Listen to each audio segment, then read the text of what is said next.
Hello, everybody, and thanks so much for joining us for the monthly Fire Safe Sonoma speaker series.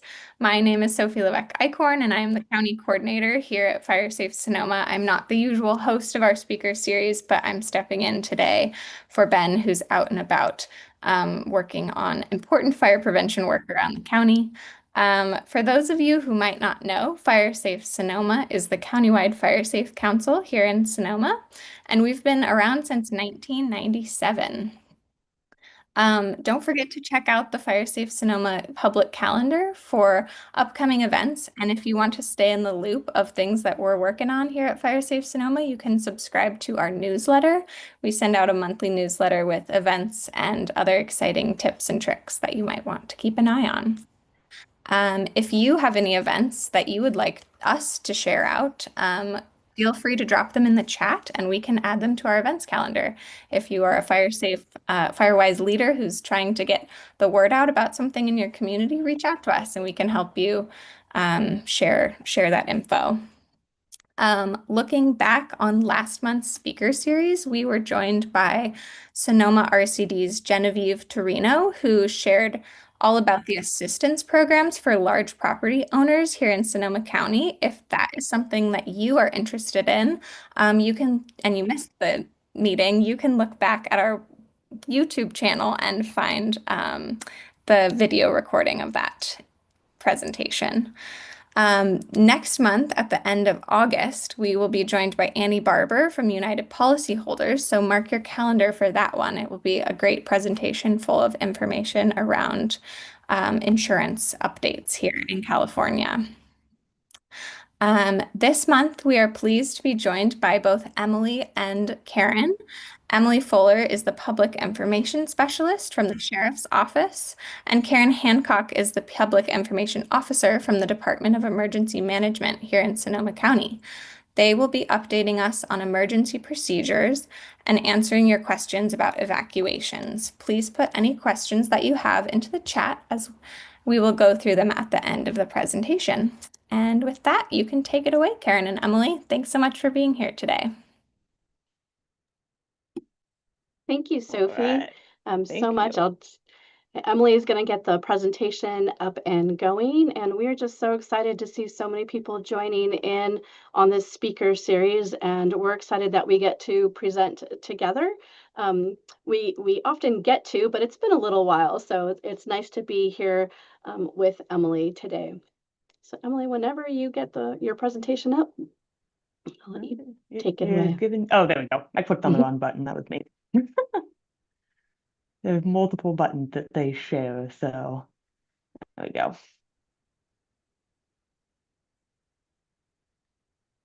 There we go. All right, and everyone can see the presentation from there and okay? It's up. Perfect, okay. And I don't know, do you want to do any more introduction on yourself, Karen? Otherwise, I can jump into it.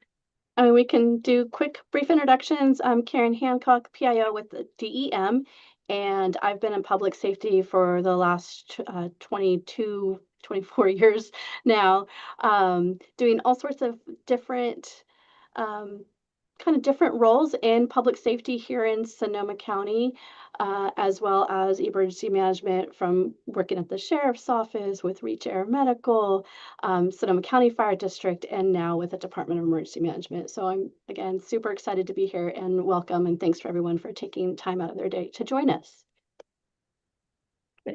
And my name is Emily Fuller. I'm a public information specialist at the Sheriff's Office.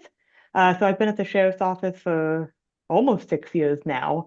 I worked in our records department for a little bit. I worked in a jail for about a year, but I've been in this position for close to 4 years now, I believe.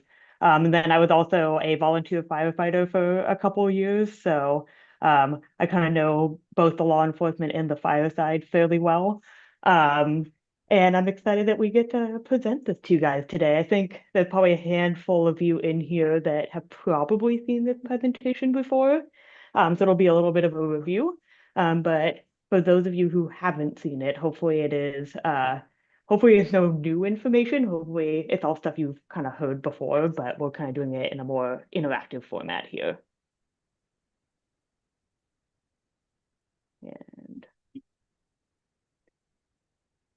There we go.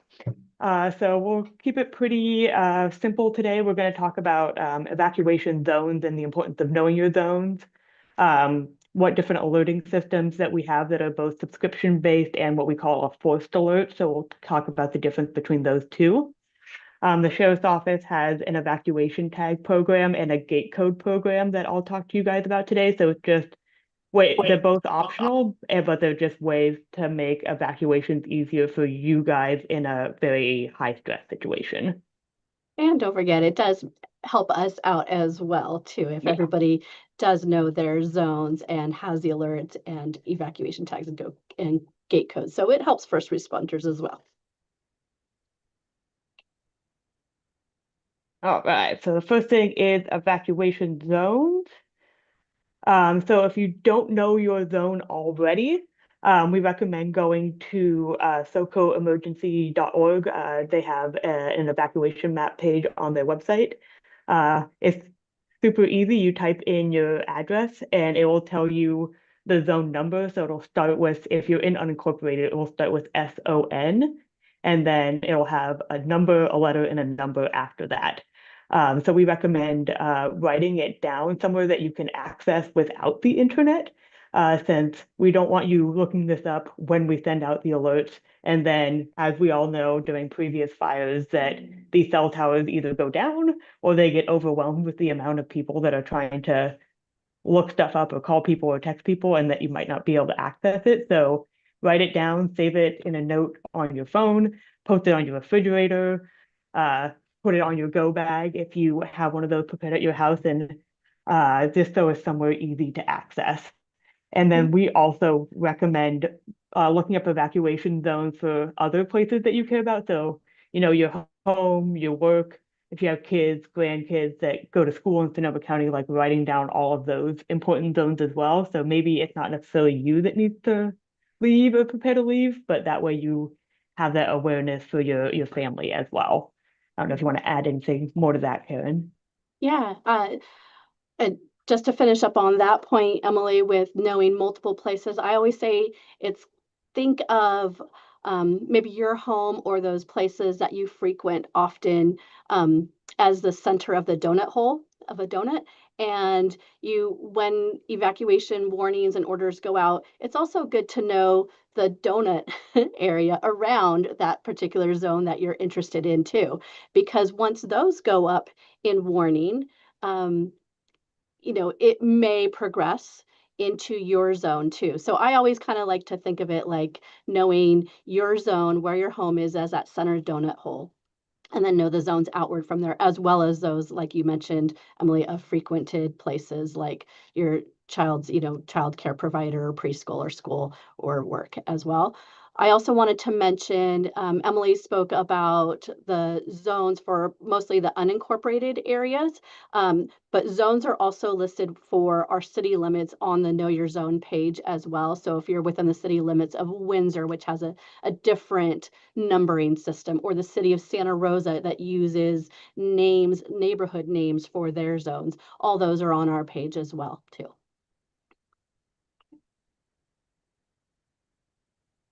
And so whenever we are sending out any sort of evacuation information, we're either going to send it out as either a warning or an order.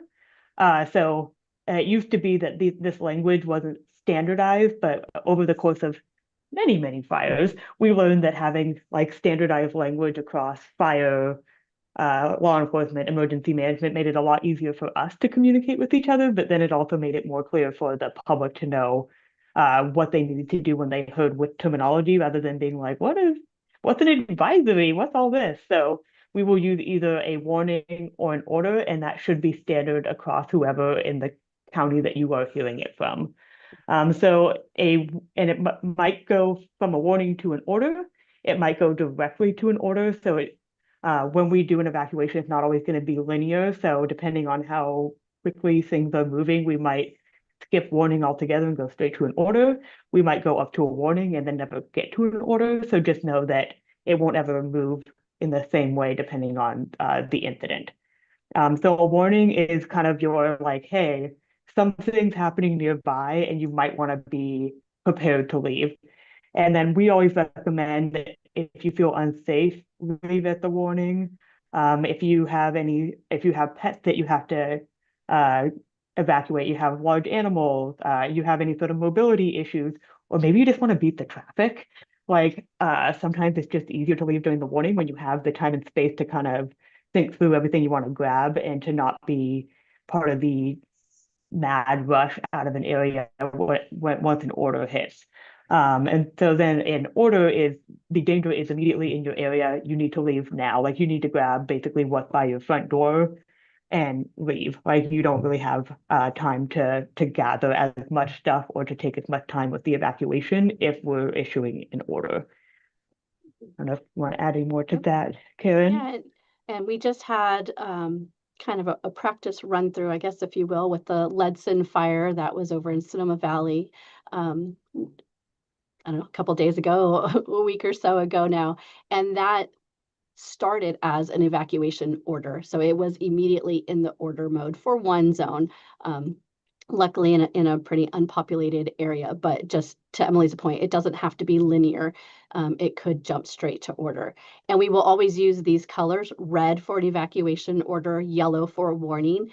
And then we will also, once repopulation or an all clear is given, that will show up in green for you. So kind of those standard colors, right? Red, definite emergency, danger now, go. So pretty standardized so that it's always the same across all of our channels. All right, and so how you will get either the warning, the order, the lifting is going to be a variety of different ways. So the first one is going to be a high-low siren. So that's going to be from both fire and from law enforcement. Let me see if it'll play. In theory, it plays.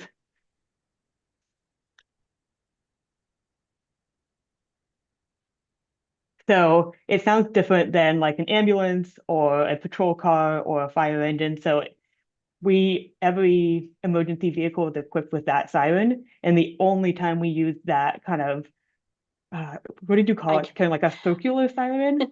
I can do it if you'd like. So our high-low sirens are more kind of that European ambulance sound, and I've gotten lots of practice at this, and it's kind of fun. So our normal sirens that we use on our first responder vehicles, where we want you to pull over safely, get out of our way because we're going to an emergency, that is more of a circular, in my mind, a circular sound to it. It sounds like this. Woo, woo, woo. I don't know. I always have to do the finger with it too. You do. The high-low siren, and we say high-low, time to go. That is more that up and down, that doo, doo, doo, doo. That's the high-low, time to go sound. Hear the difference? Yeah. Yeah, so that is a sound. If you hear that and you're close enough to hear it, it's time to leave. So we also have deputies who will go and knock on doors if they have the time. So everything on this list is going to be, again, time sensitive. And so it's going to be whichever one we think is going to reach the most amount of people in the quickest amount of time, depending on how much time we have. So you may or may not have a deputy coming up to your door and knocking. It depends how rural of an area it is. So if we're, out in Cazadero, where we're talking miles long driveways, odds are the deputies are not going to be going door to door in those situations. They're going to be doing the PA announcements that's listed next. So on our new patrol cars, actually, it's automated. And it will be in both English and Spanish, to my understanding. So it'll be a voice that says, "There's a fire in the area. If you can hear this, you need to leave." I'm not sure what exactly it says, but it'll be pretty clear what it is and what they want you to do from those PA announcements. And we'll go more into depth on the specific alerts on the next slide, but we have a plethora of alerts that we can send out, but they do take more time than the first three things do. The first three things are going to be what's immediately available to us on scene. Was alerts, they have to wake us up or bring us into the office and tell us to send an alert. So that human element kind of has kind of delays it a little more since like me and Karen and whoever else at our departments have to physically go in, write the alert, and then send it out and know where we're sending it. So it just takes a little bit more time that way. And then so those four ones are kind of our biggest priorities. And then we start filtering it out to try to reach as many people as possible. So we'll post everything onto our social medias. So that way, uh, hopefully you're not finding out you need to leave from social media, but if it is, if that ends up being what it is, that we always make sure to post it there. The press media is usually pretty good about amplifying that as well. So they'll repost it for us. They'll write articles about it so that or it'll be on TV, stuff like that. So they'll help kind of amplify that message. And then the last one is arguably one of the more important ones as well, especially for fire-wise communities or fire-safe communities. Um, you know which one of your neighbors like maybe doesn't hear as well, maybe doesn't move around as quickly, and it's up to you guys to like, hey, pound on your neighbor's door as you're leaving to make sure that they got the alert that they heard that it's time to go. Or you're like, hey, my neighbor down the street is either deaf or partially deaf. Maybe they didn't hear it, so I want to make sure that I check in on them and make sure they know it's time to go. Definitely that human factor, neighbors helping neighbors, sharing those messages and checking in on one another. That and we see time and time again has been maybe the most effective alerting system that we have. So thanks, Emily. All right, so more so into the alert system. So I'll talk about Nixle since that's our primary one, and then everything else kind of falls into Karen's realm. So I'll let Karen take it away from there. But Nixle is what the sheriff's office and a variety of other departments in the county use to do their emergency alert systems. And then we'll drop a link in the chat on where to register for Nixle if you're not already registered. You can text your zip code to 888-777, but going on to Nixle or Everbridge's website and actually creating an account, you have a lot more control over what alerts you get and from who. So it's literally like a toggle button as like, I want to hear from this agency, but I don't want to hear from this agency. So those of you who live on the eastern part of the county may be interested to get alerts from Napa since the glass fire came over from Napa. So it's good situational awareness if you live on that portion of the county to know what's going on in Napa, whereas someone who maybe lives in Bodega doesn't care so much about what's happening in Napa because it'll take a lot for any emergency to travel over. So you have a lot more control on Nixle as to what alerts that you get. And an important thing to know about Nixle is that every agency uses it a little bit differently. Everyone's contract is structured differently. So there are some agencies that will send it out for, like, hey, this road is closed for construction, or they use it for their press releases, whereas we only use Nixle if something is happening and we want you to do something. So we're only going to send it out if there's some sort of evacuation, if we need you to shelter in place, we need you to stay away from an area. And then we'll occasionally use it for missing people as well, since we actually have a very good success rate finding missing people using Nixle, since it's kind of an immediate, like, oh, I see the picture of my phone and they're walking on the street up in front of me. So we're never going to send you stuff that we don't want you to do something about. So we're never going to send stuff as like an FYI on Nixle. And SoCo Alert is the County of Sonoma's alerting mass notification system. And we use it in the same way as the Sheriff's Office uses Nixle. It is only used for emergencies when there is an action for our community members to take. So it could be, evacuation warning, evacuation order, shelter in place, things like that. And it will always point you to our website as well, socoemergency.org. So I say we drop to the sign-in portal or the updating link in the chat there, so you can check your profile. Most of you probably already have a SoCo Alert profile. in there. However, we just changed to a new system provider. And so your preferences, to update your preferences, there's more options. You can select more locations now to receive alerts from. So you'll want to go in and check your profile and update. We also know that we all move, cell phone numbers, home numbers change too. So it's a good idea to make sure that we can reach you how you want us to reach you. So email, text, phone call, your option and Spanish and English options are all in there as well. So that's really important to check. And then you can also sign up for SoCo Alert if you haven't signed up or you don't have a profile in there. So that it's just like Nixle. The main difference is, though, it is an alert and warning system, whereas Nixle is kind of more informational. It's not necessarily, I mean, emergency notification informational, but it is not an alerting system where it will SoCo alert. Another thing too, I always really quick before I move on is make sure that you have your emergency alerts override or bypass turned on your phone too, because if your phone is on do not disturb mode, some of these will not come through. So SoCo alert, we have a couple of different measures worked into those, and some of those are over here on the right hand side of the screen where it says forced. So we have the capability of when we send out the alert to push it out over the WIA system, the wireless emergency alert system. That's like the Amber Alert system where it comes over your cell phone and you get that wah, wah, wah sound. I guess I like sounds. And that comes through on your phone. It's an alert, right? It wakes you up, it catches your attention.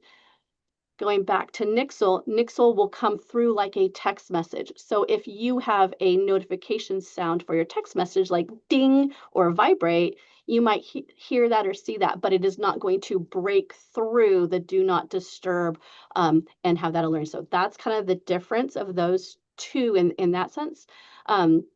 Along with being able to force it through your phone, your cell phones, like on the WIAs, wireless emergency alert. We also have the emergency alert system, EAS, which is the broadcast TV, where you see the banner going across the TV and you hear that same kind of sound. You know, this is a test of the broadcast system. We have the ability to push it through to there too. Of course, we also have the NOAA weather radios as well, that we can use their system of the weather radios and push our emergency messages through so that you can receive them there too. So those are kind of the main differences of Nixle and SoCo Alert. Those are, again, mostly for unincorporated areas. They do cover, you know, some of our cities, like Emily was saying, some other agencies also use Nixle. Within the city limits of Santa Rosa, that is a different alerting system that's Civic Ready. Mm-hmm. So you have to know where you are, where you live, your zone, and you have to know whose jurisdiction you're in as well. So it's not just Emily and I out there. We have some other players that do alerting within the county of Sonoma as well. So really important to check on those and where you're at and make sure that you're signed up for all of them. Redundancy, right? We don't want to just have one alerting system, because if it goes down, cell towers go down, or your phone line goes down, or maybe just your power pole, you know, in your area that has your communications lines go down. We always want to have redundant systems and redundant ways to receive emergency information. So these are just a couple of the ways that we have here. There are others, and when we get towards the end, we can kind of talk a little bit about those, but I want to continue on with our slides here. And I think we've covered everything here except for reverse 911, if you want to mention that, Emily. Yeah. Yeah, so reverse 911 works really similar to a WIA alert. So again, it's not something that you sign up for. It's something that our dispatchers are able to essentially draw a box around an area and then pull all the phone information and essentially call back all the phones that are in that area. But it only works for landlines, like the hardwired landlines. So if you guys have like a VoIP, the ones that use the internet, reverse 911 is not going to work on that. So I know there's a lot of phone companies that are kind of phasing out their landline service. So the effectiveness of reverse 911 is gonna uh, reach less people, but it's honestly one that I think we only used during Tubbs. I don't believe we used it for any fires after that. So it's not something that we use super frequently. We generally rely on all the other alerting systems prior to that, but it is just another thing that if we really need to get the message out and we want to be super thorough with it, is something that we have the ability to use. I guess, Emily, one more thing for Nixle and SoCo Alert. Mm-hmm. When you have downtime, like right now, we call it blue sky days, it's important to program these numbers into your contact list too. That way, when you see it coming through, you don't think it's spam or a marketing call, right? So that's really important to put these numbers in your phone as well. And those you can find on our websites and we can share them here too. I just thought of it and we hadn't added it in there yet. Yeah. So. And then this one is just a example of what a nixle looks like if you haven't ever received one. When you get the text message, you'll get basically the subject line. So it'll be the most basic information. And then when you click on the link within the text message, or if you have the app, you can click on the link within there and then you'll get to see the full message. So we'll say what is happening, what we want you to do. Is it a warning? Is it an order? And then we will lay out what zone it is, and then also the boundaries for that zone. So if hopefully you look up your zone before this, but if for some reason you haven't, we do put the zone description within the alert, and then we also try to attach a picture, but usually it's not quite big enough to see details, so it's much better to just know your zone in advance. So we'll tell you what we need you to do, who it affects, and then we will also put in the SoCo emergency link, like Karen said, so that way, if you don't know your zone, or if maybe you want to go to the landing page where the shelter is going to be, if there's going to be a shelter, that's all going to populate on SoCo emergencies end. So we might not, depending on how early in the event we might not even have a shelter set up yet. So we'll put the link to SoCo emergency in there. So that way, once that does get figured out, that's where you can go after that, because we might still be in the process of finding a location when the event pops off. So we want to make sure that it's life over anything else. So we want to get people out, and then we'll figure out where to put them once we get them out. But so this will be the most immediate information that we put in the Nixle. And then obviously if we're upgrading or downgrading or adding evacuations, we'll send additional Nixles as the incident progresses. Yep, that's perfect. And Nixle, like Emily is saying, we're limited on so many characters in that initial text, and that's the same for SoCo Alert as well. We're limited on the characters. That includes, all the letters and all the spaces and punctuation in the initial messages going out, but we will always have that link in there to click. And on SoCo Alert, the link will say SoCo PSA, but it's taking you to that same page, SoCo Emergency, where all the orders are listed, as well as the evacuation zones and the zone map, so you can see the colors on the map change for the different zones as needed. So that'll take you to the Sonoma County incident map as well. And all these alerts, Nixle and SoCo Alert, are geo-targeted. So I wanted to make sure we mention that. So you may not receive an alert because you may not be in the impacted area also. You might say, hey, so-and-so got an alert over here and called me, but I haven't received one yet. And that might be one of the reasons. So they're all geo-targeted for specific areas. And that's just that's how they work. And I think that way we always get calls, I didn't get an alert, or why did I get an alert? Sometimes it's hard to kind of please everyone with all the alerts. And so by setting up your profiles, it is really important going on to the Nixle website with Everbridge and SoCo Alert, so you can tailor those to how you want to receive and what you want to receive. So good. All right, and so this is just kind of reiterates what we already talked about, is that if you're in an evacuated area, We're going to be putting it on social media that those areas are evacuated. There's going to be alerts going out saying that all those areas are evacuated, as well as the media will most likely be putting that information as well. And then there'll be physical indications that that area is under evacuation. So we'll have, if it's an evacuation order, generally there's going to be hard road closures in place. So there'll be physically some sort of law enforcement officer at each road that goes into that area. And they're going to be physically stopping people from entering that area, as well as there might be, I mean, obviously we can't wrap yellow tape around an entire area, but there'll be signs that like, hey, this area you're not allowed to be in. So it'll be very obvious which areas are evacuated.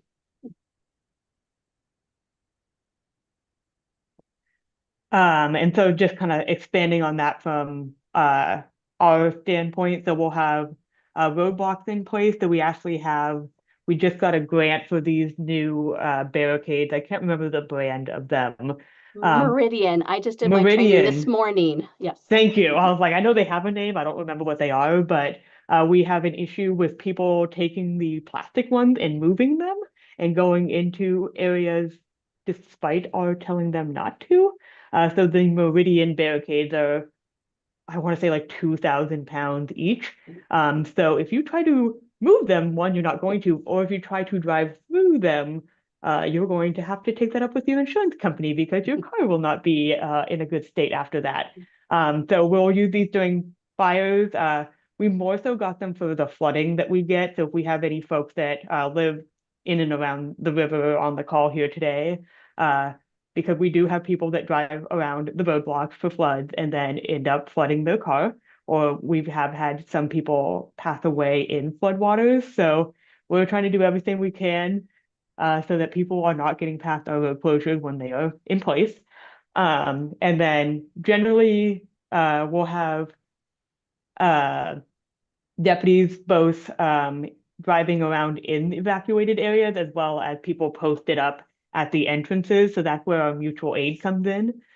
So we will get agencies from all over the state, all over the country coming in. And so you may have an officer from Oakland Police Department staffing a road closure. So just keeping in mind that the people that are there might not be super familiar with the area, but they're just there to make sure that no one goes into a dangerous area. And so we do have a handful of people that decide to go into evacuated areas when they're not supposed to. And we'll talk about looting a little later on. But so we do end up having to. We wish we didn't have to do it, but we do get a few arrests because of people trying to re-enter areas they're not supposed to, or people coming into an area to take advantage of the fact that no one is there. All right, so that goes into the evacuation tag program that we have at the sheriff's office. So I'm hoping everyone's familiar with this, but if you have never heard of the evacuation tag, this is what they look like. They are literally like a piece of like cardstock paper that have like not a zip tie, but it's a little wire that functions like a zip tie. So that way you can attach it to your mailbox, your front door, your front gate. So basically, if you imagine yourself as a deputy on whatever the main street is where you live, where can they see it without getting out of their car and without driving up your driveway? So should be the last thing you do as you're leaving. So you throw it up as you're driving out. So that way, when deputies are going down your street conducting evacuations, they know that your house is empty and they can move on to your neighbor's house. So that makes it go a lot quicker, especially the more rural we get. It takes a lot longer for a deputy to drive up a 2, 3, 4 mile long driveway, only to realize no one's there. And so that's just extra time it takes that they no longer have to get to that fourth or fifth house down the street. So you can pick these up at any of the sheriff's offices. So our main office, either of our substations, in either of our contract cities of Windsor and Sonoma. You can also email me. That's where that sheriff's outreach email is. So if you need more than like 10, email me because usually the front desk doesn't have more than that on hand. I usually have to kind of create a packet for you if you want any more than that. And then a lot of the fire departments within unincorporated have them as well. So you should be able to go by any fire station as well, and they should have evacuation tags on hand. If they don't, let me know, and I will make sure they have some. And I just want to reiterate, they're not made out of cardstock. They are actually made out of ember resistant paper, Oh, I didn't paper. know So that. a little bit more resistant. And I'm just laughing because, when I was at the sheriff's office, we pushed this out right after Tubbs fire. We stole the idea from another county, and now it is being used everywhere. And we often get asked to share our, the evacuation tag graphic and the little handout that goes with it. So I just think it's funny because that's actually a picture I took of Yeah, there out you at my go. mom's house, her mailbox. So it's fun to see that there. But yeah, they're easy. I always say keep it next to your go bag or on your go bag. So as you're grabbing your go bag going out the door, that's the last thing you do, like Emily said. And so this always begs the question, I already talked about how to do this.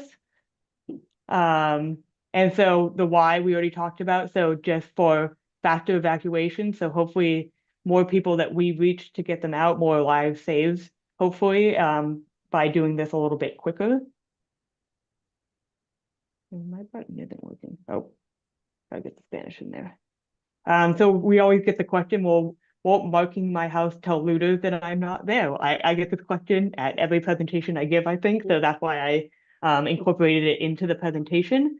So you guys can read through those. I won't read them off word by word, but the areas that are under evacuation is all public information. All the areas under an order and a warning are going to be very widely known, so it's very obvious what places are under evacuation.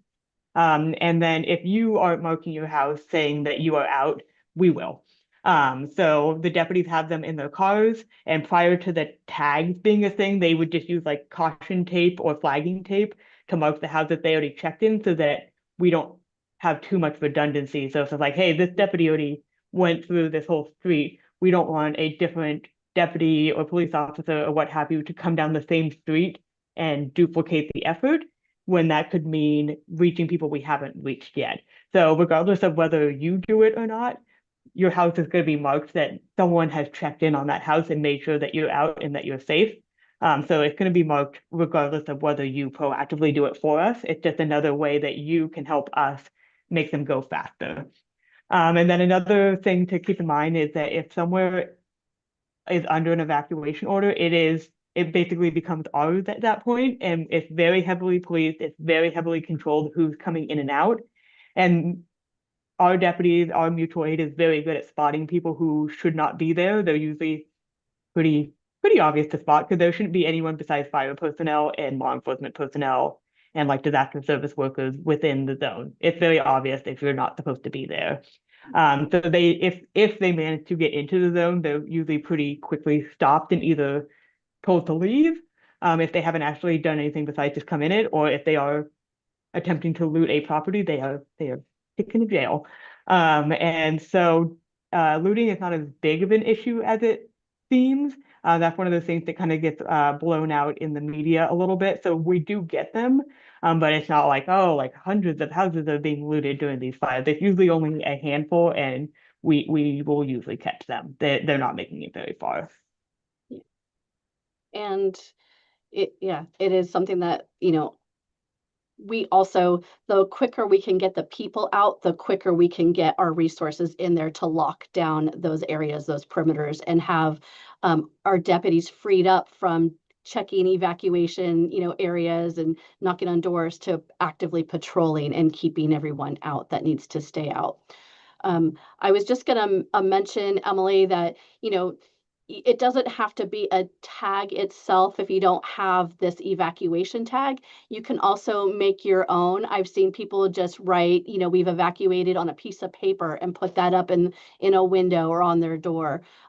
So something as simple as that is also helpful. It doesn't have to be the official sheriff's office tag, which are just nice to have though. Yeah, for some reason you can't find it in that moment. And if you don't mark it, if you don't have time, like if you can see the fire coming, Don't take the time. get out. Like your life is more important than putting this tag up. It's just something if if you think about it and you have the time, it's nice. But again, it's a voluntary thing and it's as you have time. We don't want you to put yourself in more danger by trying to get the tag up. And I Oh, I do see a couple of questions here. I think we're doing them at the Sophie, do them at end. the end? Okay. Yeah, We'll do them at the end. because we might cover it. All right, and our last thing here, this is also a sheriff's office program, is gate code registration. So we have a link on our website there where you can put in, if you do have a gate that has a code, you can fill out the form that's on our website and it goes directly to our dispatchers and it's put into our dispatching system, our CAD system. So this is it's useful for fires for opening up gates in order to evacuate people. It's also helpful for day-to-day operations where we get called for check the welfare of someone that hasn't been heard from in a couple of days. But if we don't have the gate code and the caller doesn't have the gate code, then we can't really enter the property. And so a lot of people think that we're like the fire department where we have what's called a Knox box, where they kind of have like a universal key that will open up some of these. Our deputies do not have those. So unless we have the code, and so either the code is in our dispatch system or we're provided with the code, we can't get past that gate. So there's only, if there is very, very few situations where we would knock down a gate. But generally speaking, we're not going to do that. So if we don't have the code and we can't get past it, we're not responding to that call. So it's very useful to have this. And if you're not sure whether or not we have it, you can always call our dispatchers and ask them if they have it on file, or maybe you've changed it recently and you want to make sure that we have the updated one. So it's just again, totally optional, but I think there's a common misconception that we have like that universal key that some of these boxes have, and our deputies do not have that key.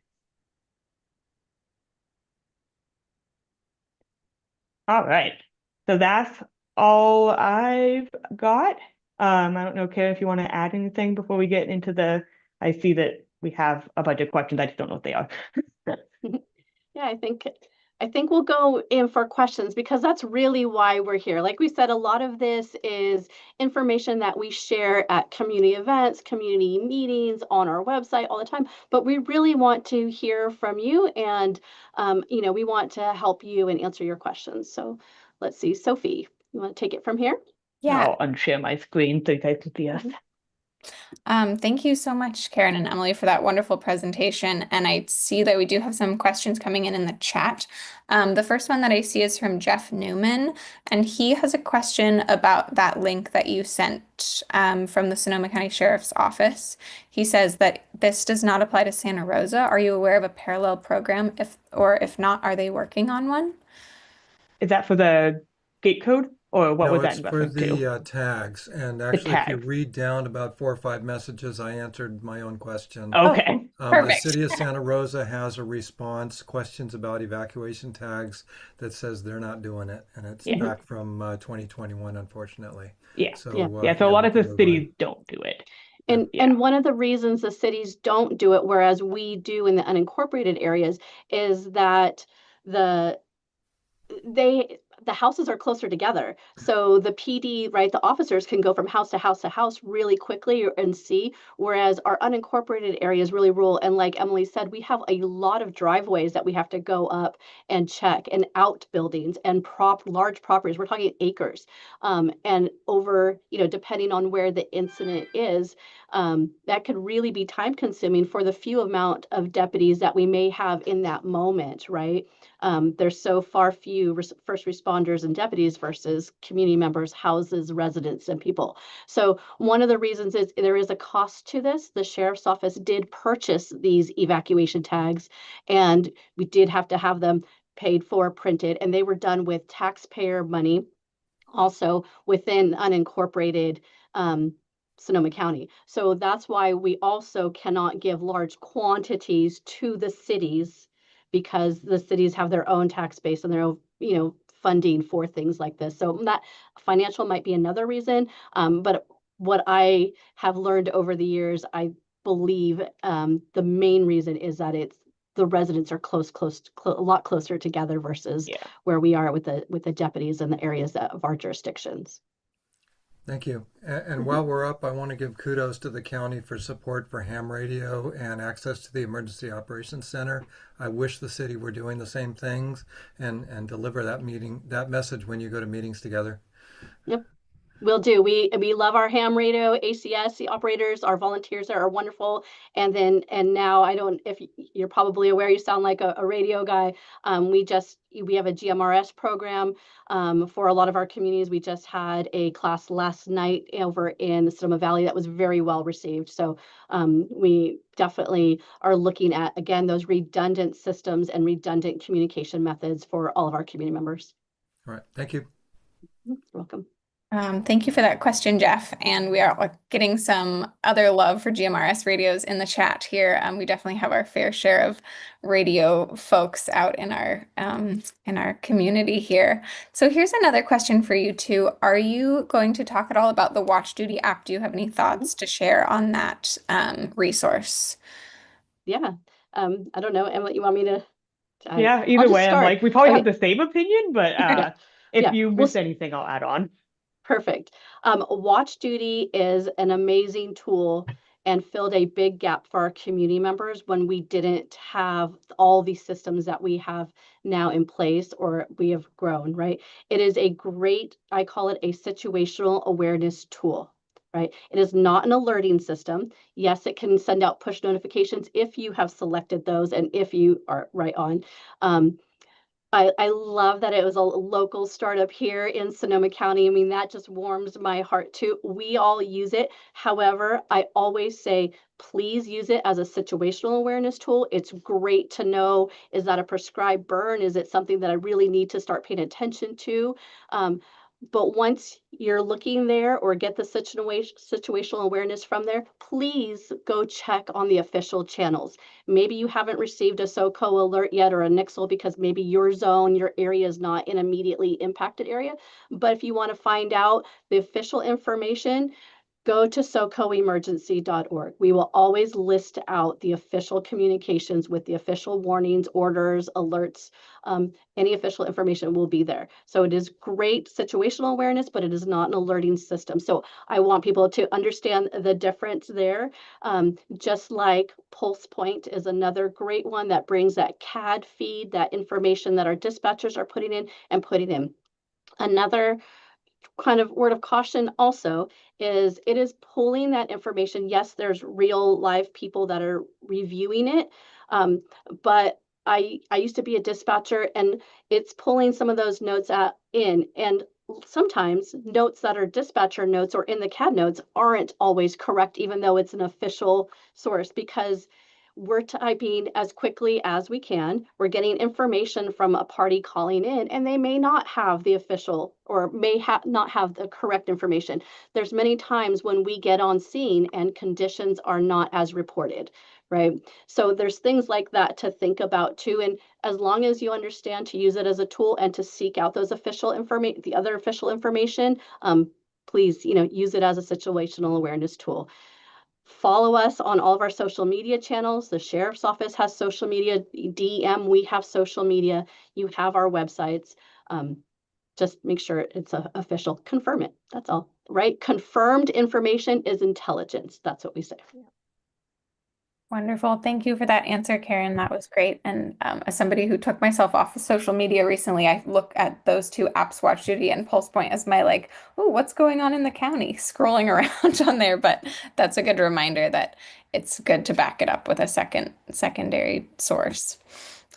We've got another question for you in the chat, and then I think if you want to keep them coming, folks, because I do see we have over 40 people in the Zoom call this afternoon. So if you've got other questions, we've got about 10 minutes left. So go ahead and pop those in the chat. But this last one here is from Mim Allison, and she is wondering if you can register home door codes. You touched on the,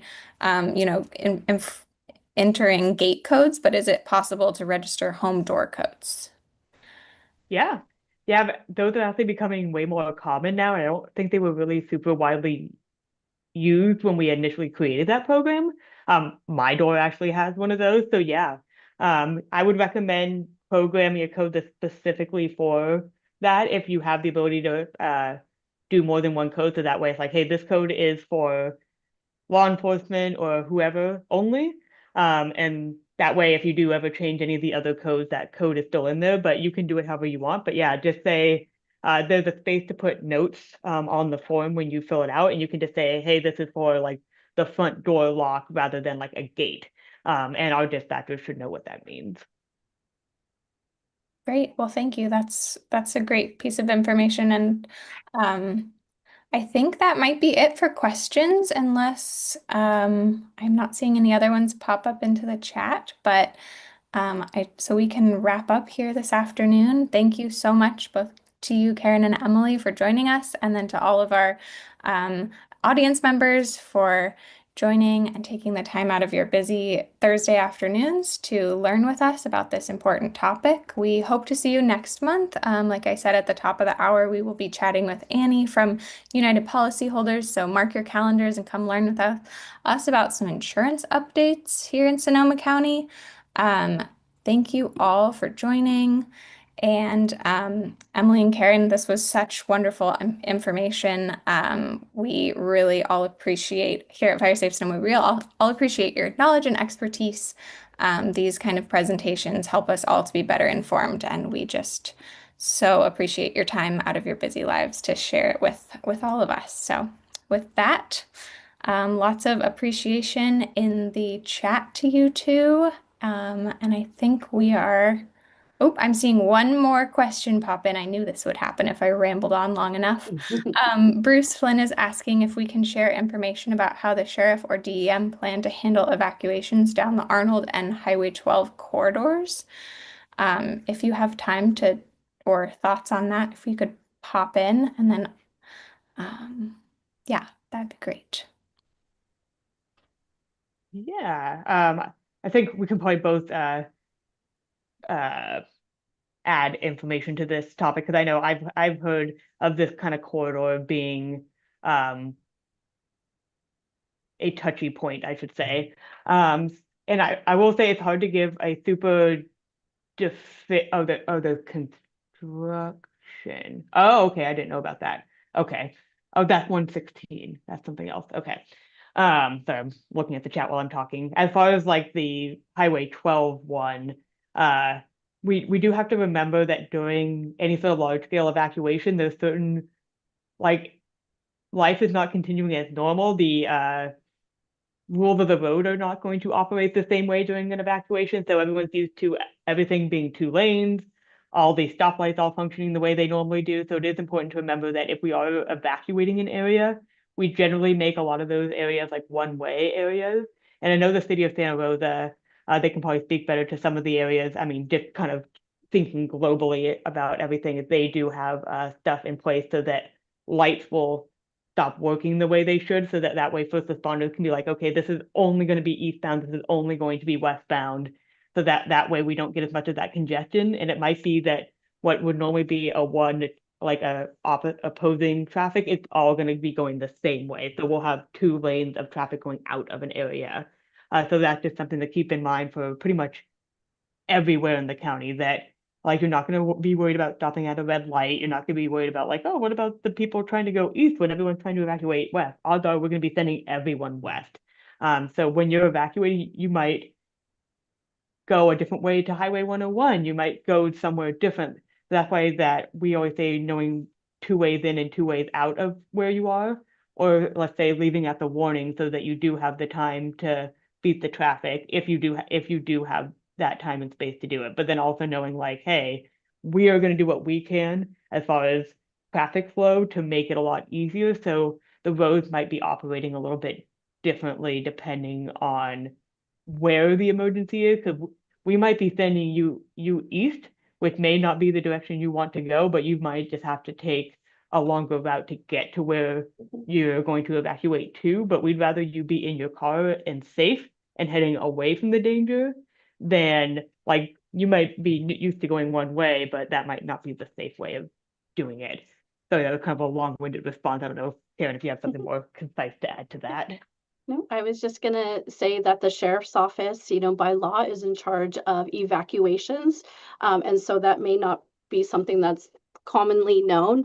So we take their lead on evacuations and they will pull in their partners at like CHP, who has jurisdiction over our highways in unincorporated areas, and, calling on maybe mutual aid from Santa Rosa PD and such. But it really depends on where the incident is, what the incident is, the geography, the weather, the wind direction, and kind of what is happening. Is it a hazmat situation? Is it a fire situation? Like we mentioned, we may just be asking you to shelter in place. As far as Highway 12 goes, yes, this is a corridor that has been looked at, quite extensively. And it really just depends on what is happening at that time. So there are, lots of, we've unfortunately we've been there in this area, even just, with the Ledson fire. This is an area where we know it's an impacted area. We know it's a fire danger area.